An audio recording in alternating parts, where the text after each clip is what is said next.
இருந்ததா கூட இருக்கட்டாங்க, அது அவர் பர்சனல். ஏங்க சும்மா ரோட்ல போறேன்னா 10 பொண்டாட்டி வச்சுக்கிறான், அவர் ஒரு பொண்டாட்டி வச்சிருக்க, தப்பா சொல்ல வரல. அப்படி அப்படியே இருந்தாலும் அவரை பத்தி நீங்க பேசாதீங்கன்னு சொல்றோம். பேசுறது உங்களுக்கு ரைட்ஸ் இருக்கு, என்ன தகுதி இருக்கு முதல்ல நீங்க. எனக்கு சின்ன வயசுல இருந்து தளபதினா ரொம்ப ரொம்ப ரொம்ப ரொம்ப பிடிக்கும். எங்க வீட்டுக்காரோட எனக்கு விஜய் தான் பிடிக்கும்.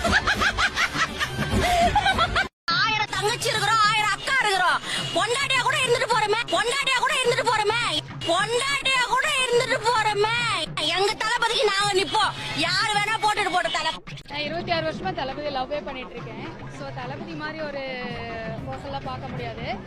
அவரை விமர்சனம் பண்றவங்களுக்கு நான் என்ன சொல்லணும்னா, ஆமா 26 வருஷமா லவ் பண்ணிட்டு இருக்கேன். அவரை இதுல என்ன இருக்கு, அவர் மேல ஏன் ஆசைப்படக்கூடாதா?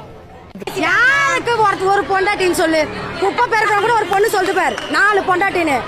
அவர் இஷ்டம் இருக்குது வச்சுப்பாரு. சரியா?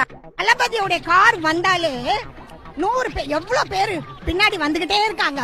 அப்ப அவருடைய காரை பார்த்தா பின்னாடி வருவாங்க. அதனாலதான் த்ரிஷா அவங்களுடைய கார்ல அவர் பயணிச்சு